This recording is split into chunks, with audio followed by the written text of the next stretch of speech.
राधे राधे भक्तों, आप सभी का स्वागत है हमारे चैनल लाडली जी ब्लॉग में। और आज हम आपको निर्जला एकादशी व्रत कथा सुनाएंगे। ज्येष्ठ मास के शुक्ल पक्ष की एकादशी। श्री भीमसेन बोले, हे पितामह, भ्राता युधिष्ठिर, माता कुंती, द्रौपदी, अर्जुन, नकुल और सहदेव आदि एकादशी के दिन व्रत तथा दान करते हैं और मुझसे एकादशी के दिन अन्न खाने को मना करते हैं। मैं उनसे कहता हूँ कि मैं भक्तिपूर्वक भगवान की पूजा कर सकता हूँ और दान दे सकता हूँ, परंतु एकादशी के दिन भूखा नहीं रह सकता। इस पर व्यास जी बोले, हे भीमसेन, यदि तुम नरक को बुरा और स्वर्ग को अच्छा समझते हो तो प्रत्येक मास की एकादशियों को अन्न ना खाया करो। इस पर भीमसेन बोले, हे पितामह, मैं आपसे पहले ही कह चुका हूँ कि मैं एक दिन एक समय भी भोजन किए बिना नहीं रह सकता। फिर भी मेरे लिए पूरे दिन का उपवास करना कठिन है। मेरे पेट में अग्नि का वास है जो अधिक खाने पर भी शांत नहीं होती। यदि मैं प्रयत्न करूं तो वर्ष में एक व्रत अवश्य कर सकता हूं। अतः आप मुझे कोई ऐसा व्रत बताइए जिससे मुझे स्वर्ग की प्राप्ति हो। श्री व्यास जी बोले कि हे वायुपुत्र, बड़े बड़े ऋषियों और महर्षियों ने बहुत से शास्त्र आदि बनाए। यद्यपि कलयुग में उन पर आचरण करें तो अवश्य ही मुक्ति प्राप्त होगी। उनमें धन बहुत कम खर्च होता है। उनमें से जो पुराणों का सार है उसे कहता हूँ। मनुष्य को दोनों पक्षों की एकादशी का व्रत करना चाहिए, इससे उन्हें स्वर्ग की प्राप्ति होती है। श्री व्यास जी के वचनों को सुनकर भीमसेन नरक में जाने के कारण अत्यंत भयभीत हुए और लता के समान कांपने लगे। वह बोले, हे पितामह, अब मैं क्या करूं, क्योंकि मुझसे व्रत नहीं हो सकता। आप मुझे कोई एक व्रत बताइए जिससे मेरी मुक्ति हो जाए।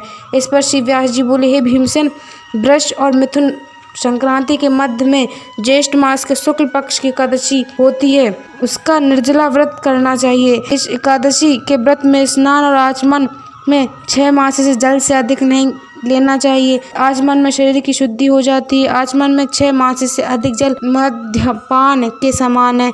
इस दिन भोजन नहीं करना चाहिए, क्योंकि भोजन करने से व्रत नष्ट हो जाता है। यदि सूर्योदय से सूर्यास्त तक मनुष्य जलपान ना करे तो उसे 12 एकादशी के फल प्राप्त होते। और यदि द्वादशी के दिन सूर्योदय से पहले उठकर स्नान कर तथा भूखे ब्राह्मण को भोजन कराकर यथा योगदान देना चाहिए। तत्पश्चात स्वयं भोजन करना चाहिए। इसका फल 1 वर्ष की संपूर्ण एकादशियों के फल के बराबर है।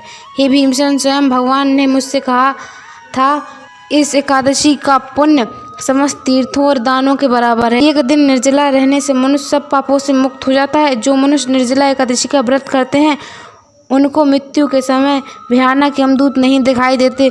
उस समय भगवान विष्णु के दूत स्वर्ग से आते हैं और उनको पुष्पक विमान में बैठाकर स्वर्ग ले जाते हैं। अतः संसार में सर्वश्रेष्ठ व्रत निर्जला एकादशी व्रत है। अतः यत्न पूर्वक इस एकादशी का निर्जल व्रत करना चाहिए।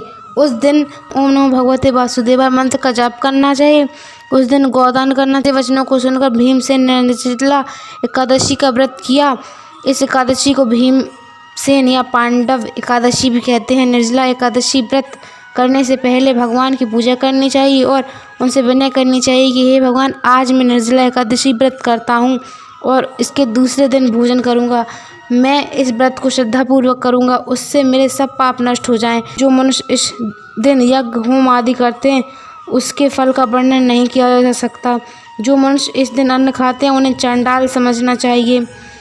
वे अंत में नरक को जाते हैं। ब्रह्म हत्यारे, मद्यपान करने वाले, चोरी करने वाले, गुरु से द्वेष करने वाले, असत्य बोलने वाले इस व्रत को करने से स्वर्ग जाते हैं। हे कुंती पुत्र, जो मनुष्य या स्त्री इस व्रत को श्रद्धा पूर्वक करते हैं उनके निम्नलिखित कर्तव्य हैं। उन्हें सर्वप्रथम भगवान विष्णु का पूजन करना चाहिए। तत्पश्चात गौदान करना चाहिए। उस दिन ब्राह्मण को दक्षिणा, मिष्ठान आदि देना चाहिए। निर्जला एकादशी के दिन अन्न, वस्त्र, छंद आदि का दान करना चाहिए। जो मनुष्य इस कथा को प्रेम पूर्वक सुनते व पढ़ते हैं उनको स्वर्ग की प्राप्ति होती है। यदि आपको वीडियो अच्छी लगी हो तो चैनल को सब्सक्राइब कीजिएगा, वीडियो को लाइक कीजिएगा, ज़्यादा से ज़्यादा शेयर कीजिएगा। राधे राधे।